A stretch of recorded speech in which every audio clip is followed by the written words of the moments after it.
I'm Chris Ouellette, and this is Dancing Through the Lens. I am so honored to have today as our guest, Steven Melendez. Hi, Steven. How are you? Hi, I'm doing really well. Thank you for having me. Good. Thank you for being here. Steven is the artistic director of New York Theater Ballet, a Manhattan-based ballet company dedicated to performing classic masterpieces and new contemporary works for adults and innovative hour-long ballets for young children. Steven's introduction to ballet began when he himself was a young child in the New York Theater Ballet School's scholarship program, LIFT, that creates an equal opportunity in an accessible environment for talented, at-risk homeless, and underserved children. It also is the title of David Peterson's documentary, screening Saturday, November 5th, in the San Francisco Dance Film Festival, where it'll be having its West Coast premiere here. And in the film, Steven is a mentor to these young children, including those from a homeless shelter in the Bronx, where he first started living when he was just 7 years old. Steven, let me start by congratulating you on your newly appointed position as the artistic director of New York Theater Ballet. Thank you. It's a big organization to carry, and I'm excited about the possibilities ahead of us. And I'm also very, very aware of the very long legacy that I'm inheriting from our founding artistic director, Diana Bayer. You've had a long history with the company. So through LIFT, you eventually became a leading ballet dancer. And what happens with many of us dancers, injuries lead to different paths. How was the initial transition from dancer to guiding the LIFT program? The transition from dancer to guiding LIFT program wasn't so impossible, actually. I think, I had been teaching already for a little while, and that helped me understand the practical aspects of working with young people.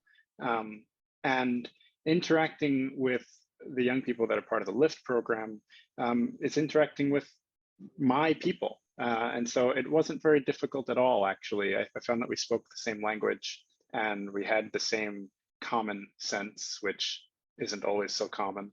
And we had the same life experiences to draw from. So they responded to me really well right from the beginning.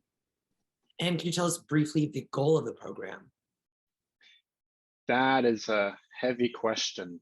The LIFT program is a youth development program. That's the short answer.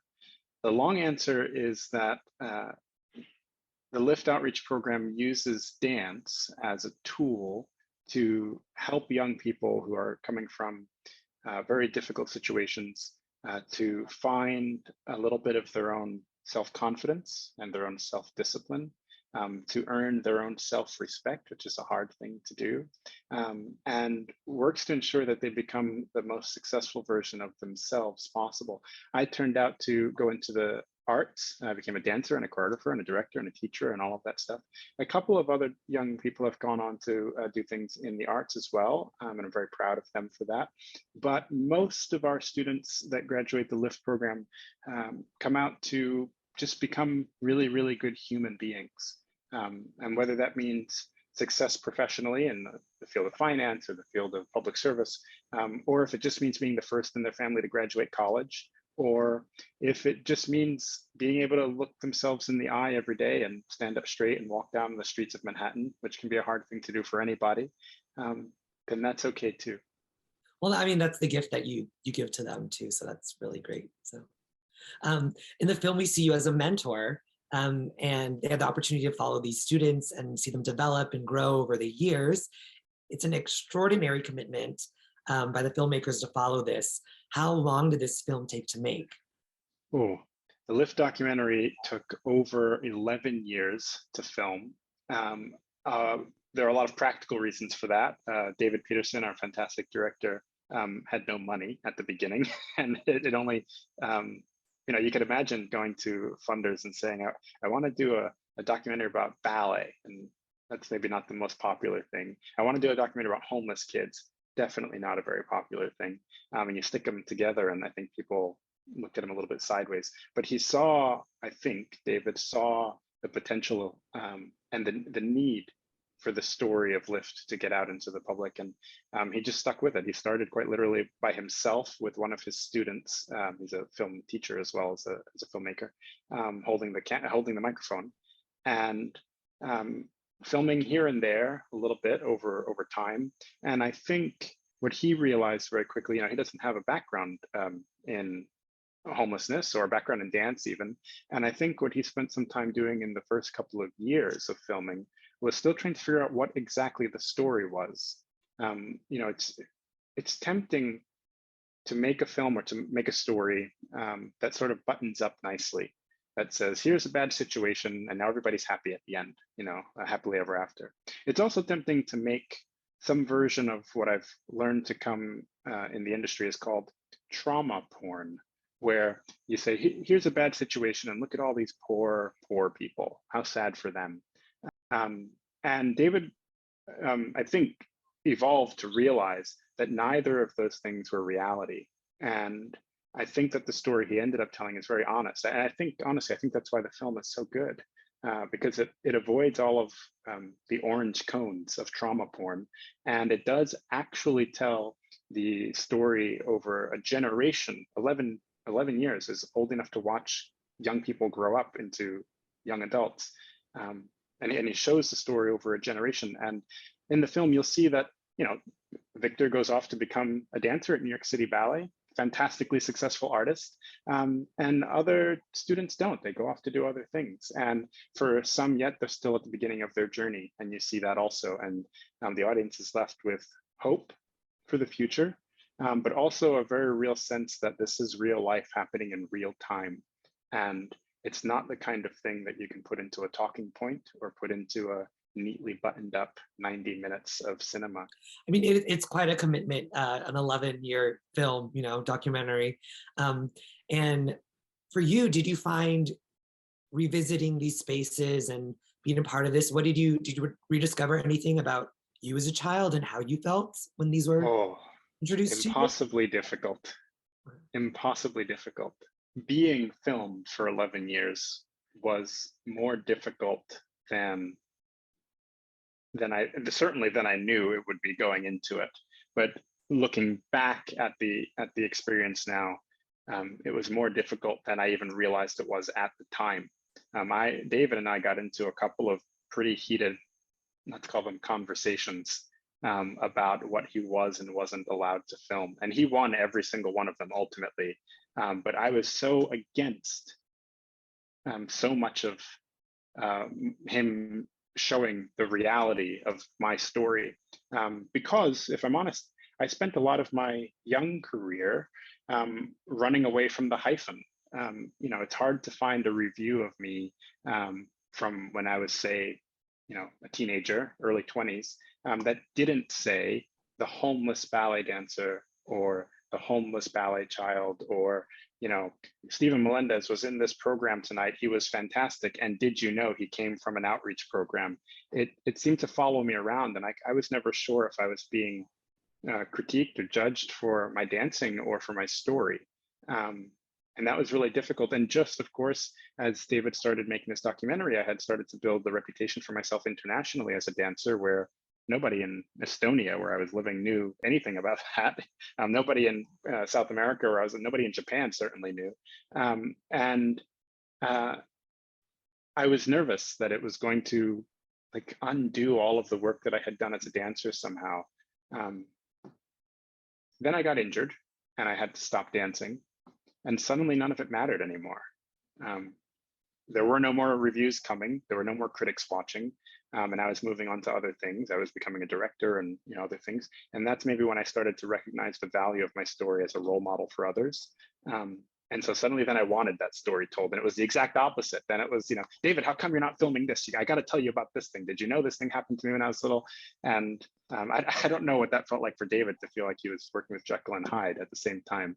But it was not an easy thing. And if I'm honest, I don't recommend anybody else put themselves through it.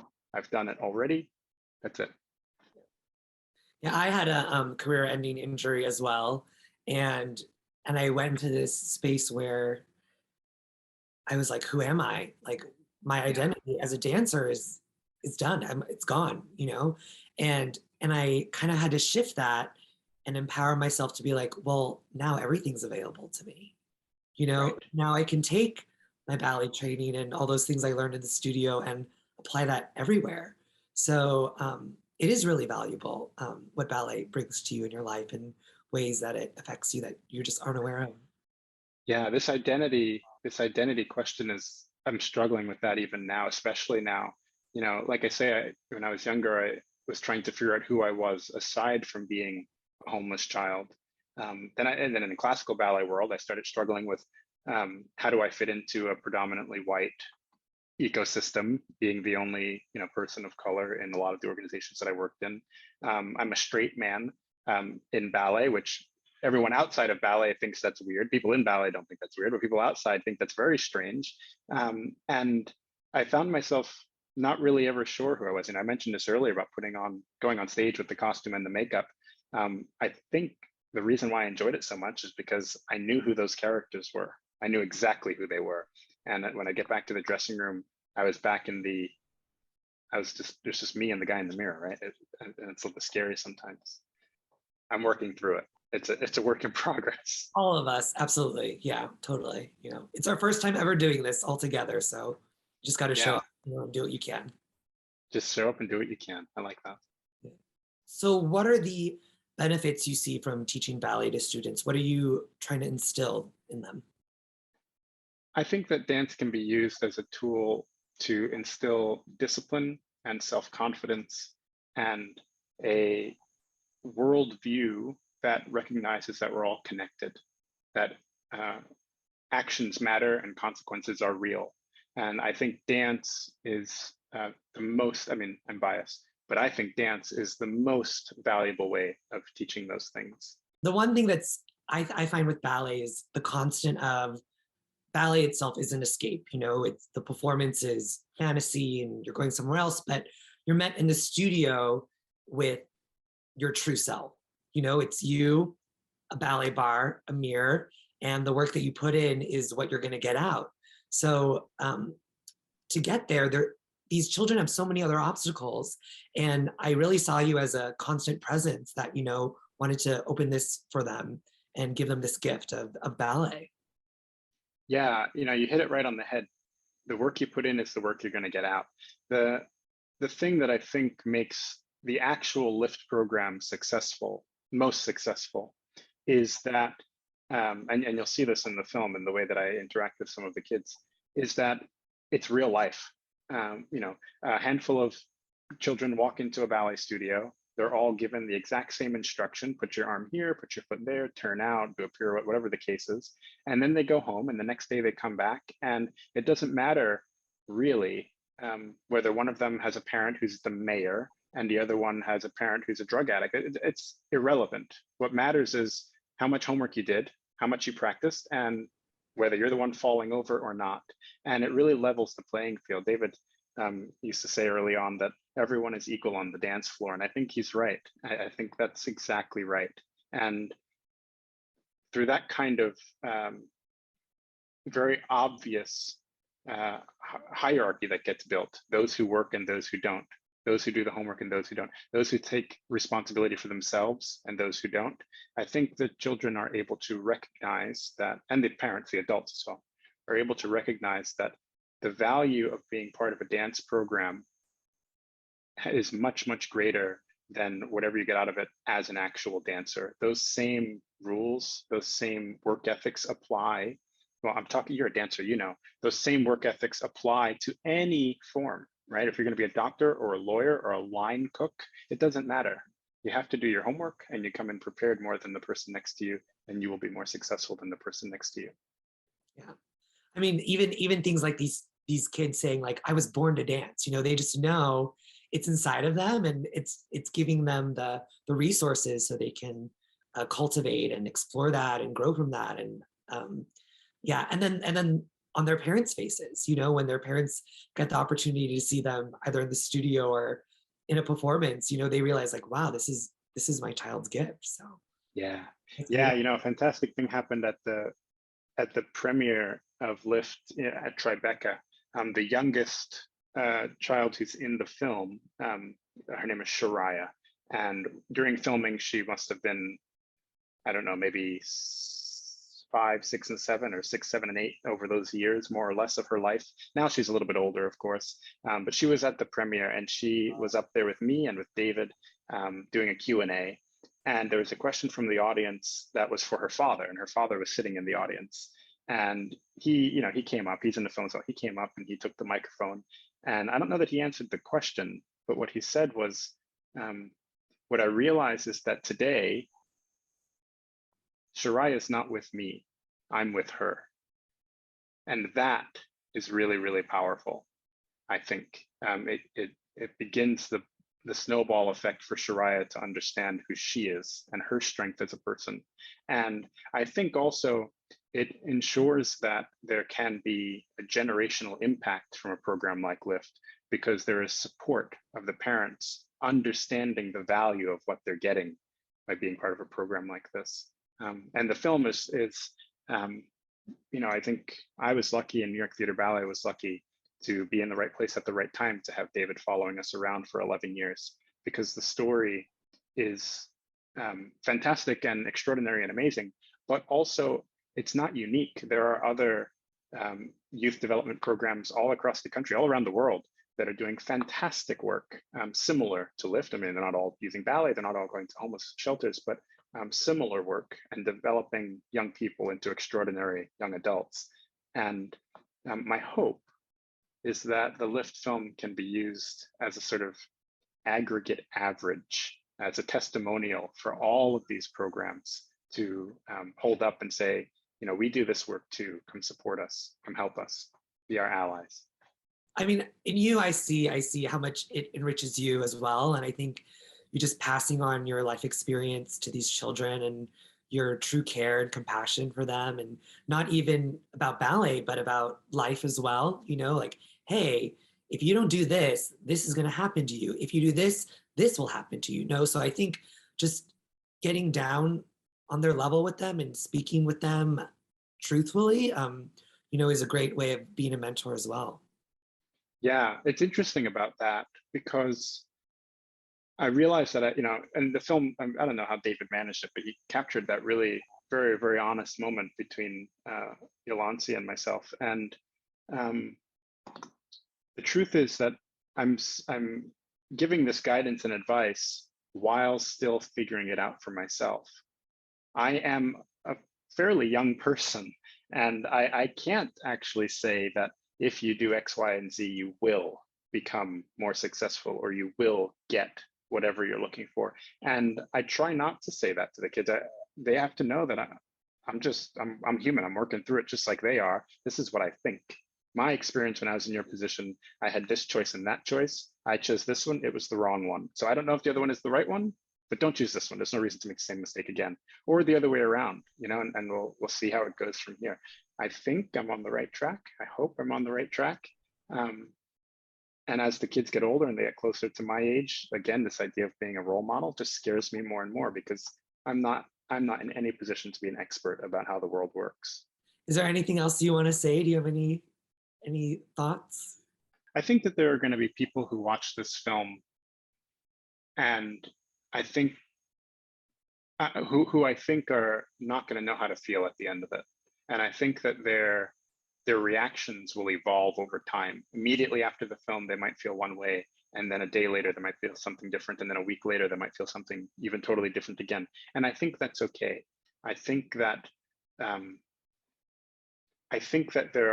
this film is made to be a little bit inside the echo chamber of the dance industry. It's made to highlight the kind of work that's being done by administrators and directors of outreach programs and other people, mentors, and to sort of lift them up and say, this is the value of your work, congratulations, and keep going, it's important. But there's also a different constituency. There's a constituency of families and young children who are in outreach programs, or who are in, maybe they're not in outreach, maybe they're in a difficult situation, maybe they're in homeless shelters, or they're, whatever their life circumstances, who will watch this, and I hope will see a path through, and then there are going to be people that maybe actually decide to become donors or patrons or audiences because they recognize the value and the importance of dance and arts. And then there are going to be people who are new to dance, and in the Venn diagram, probably also new to dance and overlapping with new to outreach work, new to the struggles of underserved communities, and new to the ideas that maybe people can be homeless and what that looks like. You know, and I think those people will have a little bit of an eye-opening experience to see that. And I welcome all of those people and all of those reactions.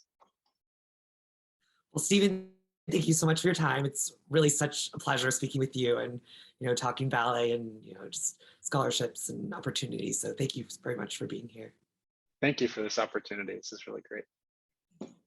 Again, LIFT will be having its West Coast premiere here at the San Francisco Dance Film Festival on November 5th. And Stephen himself will be here for the premiere as well. So Stephen, it'll be nice to meet you in person. Yeah, I'm looking forward to that. Thank you.